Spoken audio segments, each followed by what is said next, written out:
Hello, welcome to another episode. Today's episode is going to be a little bit different than my normal stuff. Today is going to be kind of an opinion video. I wanted to make a video today and talk about everything that's going on with Microsoft right now and the delay of Crackdown 3 and potentially what this means for the Xbox One X. So, I've been a pretty vocal supporter on this channel of the Xbox One X. I like new technology. I love getting new systems day one. It's just the thing that I do, and it's a thing I've done pretty much my entire life, with the exception of one system, and that was the Wii U. I've gotten pretty much every console day one.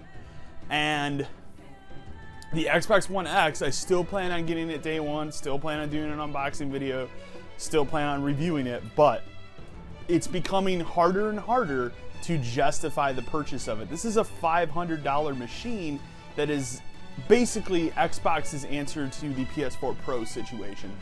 And Crackdown 3 was that one game where I could sit back and go, hey, you know what, I'm getting a new Crackdown. That's going to be really cool, and that's something to play day one. That's gone now. Crackdown 3 has been delayed till spring 2018, and that one stings a little bit because that was the one game. Now we're going into a fall for Microsoft for the first time throughout this console's lifespan. This is the first holiday season in which there really aren't any exclusives. And yes, there's Super Lucky's Tale, but Super Lucky's Tale is literally just a port of an Oculus Rift game that's been dumbed down to make it a console experience. Now, personally, I think that game looks okay, and I'll probably play it, but it's not, that $30 experience is not indicative of buying a $500 console. And obviously the other big fall game for Microsoft is Cuphead. If that actually comes out September 29th, we'll see. So, and that's a digital title. They have Forza. That's it. They literally have Forza Motorsport 7. That's what they're going to go into the fall for their big battle, and they're going to rely on third-party games like Sony usually does in the fall. This whole situation is really bad for Microsoft. They've had a really bad 2017. They didn't exactly knock things out of the park at their press conference. I liked their press conference. I thought they showed a lot of games. The problem with that press conference was most of the games they showed were not console exclusive. They either had timed exclusivity or they were console launch exclusive. So they'll come out on the Xbox One first, but they'll be at other platforms later on. That's a huge issue for Microsoft. Sony has been killing it this year with exclusives. They front loaded spring 2017. They started the year with Yakuza 0, they had Neo, they had Nier Automata, they had Persona 5, they had obviously their big title, which is Horizon Zero Dawn. All these games came out within the first 3-4 months of this fiscal year, or of this year. And what did Microsoft have in those months? Halo Wars 2, that's it. So as an Xbox guy, obviously, and as a Microsoft fan, I feel for any of the people out there that they chose Xbox One as their only console this generation, because you're getting shafted right now and it sucks. Like, I would love to see one of these exclusives come over to the Xbox for these people to have something. Like, prime example is Nier Automata. Nier Automata is a game that you can buy on PC. It's not exclusive to Sony's platform, only in terms of the console market, but it's made by Platinum Games, and since, you know, Platinum Games and Microsoft canceled Scalebound, which was the game they were working on together as an exclusive, it would do a lot of justice to those people who wanted that game to just bring Nier Automata over. And I don't know, I'm not a business guy, maybe there's some sort of deal out there that will, you know, come to fruition later on where Nier Automata comes to the Xbox One, but that one stings a little bit. You know, there's not a lot, and I feel bad for people that dived in even after all the negative press and the problems when the Xbox One X, or the original Xbox One, was coming out in 2013. You know, I was one of those people. I saw both sides of it. It was like, you know what? Xbox One's getting Dead Rising 3. That's all I care about. And I bought an Xbox One day one, and I waited a year on the PS4. And because I couldn't justify buying two consoles within a week of each other in the same month, in the same year, like, that's really incredibly hard to do unless you're making a lot of money. So I stuck with the Xbox One for the first year, and then I got a PS4, and up until, I would honestly say, this spring, my PS4 has been primarily just an exclusive platform, and I used everything else on my Xbox One, and I've kind of shifted gears this year. with a lot of these great titles coming out on the PlayStation, like Horizon Zero Dawn and Persona 5, I've used my PlayStation 4 way more this year than the Xbox One, and I've kind of almost prefer it now, which is weird for me to say because I've been an Xbox guy for the last 10, 12 years, so, but I enjoy it a lot more. Like, I'm even comfortable with first-person shooters on that controller now, and a couple months ago I would have told you I can't play a first-person shooter with a DualShock 4. That's impossible. Now I'm getting Destiny 2 on the PS4, so, you know, like, it's interesting, but Microsoft's in a bad place right now. You know, the good thing is right now, as it stands, they have a really front-loaded 2018, and they might have the spring 2018 that Sony just had this spring in 2017. You know, they have Sea of Thieves. Now Crackdown 3 is going to come out then. There's something else I'm forgetting at the time of this recording. There's something else. You can leave it in the comments below, but there's another big game that is Microsoft exclusive that's supposed to come out next spring. I can't remember off the top of my head what it is right now. They have the opportunity to have a real front-loaded spring 2018, but it'll be interesting to see if they take advantage of that. So the Xbox One X, it's going to be a tough sell this fall, and honestly, you know, this has been my argument throughout this entire you know, 4K resolution console war that has begun. Is I don't think many consumers were asking for 4K video game consoles. I think this is kind of, and this is, we're getting into conspiracy theory territory here, but I think this was a thing that was created by TV manufacturers to sell 4K TVs. Now, obviously over here off in the corner, you can't really see, I have a beautiful 4K TV that I purchased. This has been now 2 years. I purchased with a tax return that I went out, did a little bit of research, bought this one. It's a 55-inch 4K TV. It's a beautiful TV.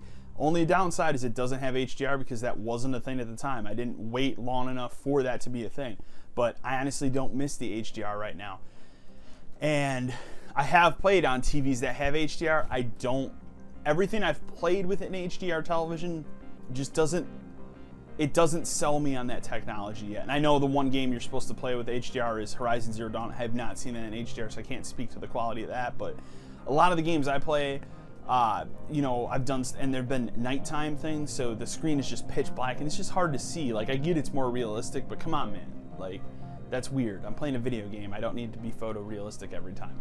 But again, I think that they created this whole thing to sell systems that support these 4K televisions, to sell 4K televisions, and that's why. Because you go out and ask the average person on the street, they don't give a shit about 4K. That's not a thing. So, you know, the PS4 Pro was the first one, and it's been I still think it's a disappointing upgrade for the PlayStation. But we're starting to see more and more benefits with that machine. We're starting to see more and more titles that take advantage of that hardware. And I think with the release of the Xbox One X, which now you have both sides of the war having machines that do this stuff, you're going to see a lot more games going forward that really take advantage of higher powered hardware. And that's a good thing. So maybe, you know, like 6 months from now, when both these machines hit the market, we're going to see something a lot better on both sides of things than we are currently right now. But there's only been a handful of games so far that I've played on the PS4 Pro that it really makes a difference between the base PS4 and the Pro PS4. You know, recently, right now, I'm in the process of playing Nier Automata, which I'll review on this channel when I'm done with it. And I had a chance to play that game on a base PS4 and a PS4 Pro, and other than a little bit more sharpness in the graphical fidelity, I honestly couldn't stand here and tell you that the game looked better or it looked worse because of the machine. So, and that's just, it is what it is. It seems like it runs the same, but that's me, you know. Sometimes you can notice a real difference, other times you can't. I know we're kind of sidetracking in this video, so. But the Xbox One X, I mean, the thing is, like, what do they do now? Like, what does Microsoft do to kind of win fan support for this machine? I don't know. Like, putting out, it asks a lot of your fan base to put out a new machine that is $500. That is a pretty monumental upgrade from the base Xbox, but then you don't have any games to back it up. And history has shown us that it doesn't matter how powerful the hardware you have. If you don't have the game support to back it up, people aren't going to buy this thing. Now, again, I love consoles. I'm going to buy it day one, but I'm a crazy person, so, you know, compared to other people. And honestly, like, I'm still, like, I look through my kind of checklist right now of games that I'm purchasing this fall, and what platforms I'm buying them on. One of the big ones for me right now that originally I was going to buy in the Xbox One because it would be boosted with the Xbox One X, and now I'm going to get on the PlayStation. And it's simply just because that's where I have friends that are playing the game, is Star Wars Battlefront 2. I played the first one on the Xbox One, and obviously that was the worst version of the game in terms of graphical fidelity. But, you know, this one I'm going to play on the PlayStation. And originally, you know, a couple months ago when we were, you know, a group of friends was kind of deciding, like, hey, should we play, you know, I want to play Battlefront. My argument was I hate the PlayStation controller for first-person shooters. Now that I've played some stuff in first person on the system, I'm okay with it. So that's a big one. Obviously, Destiny 1 was a game I played a lot of on the Xbox, and I'm switching over to PS4 for that one as well. Part of it is just there's a bigger community of people that play Destiny on the PlayStation because it's a game that kind of tailors to it through marketing and everything around that game.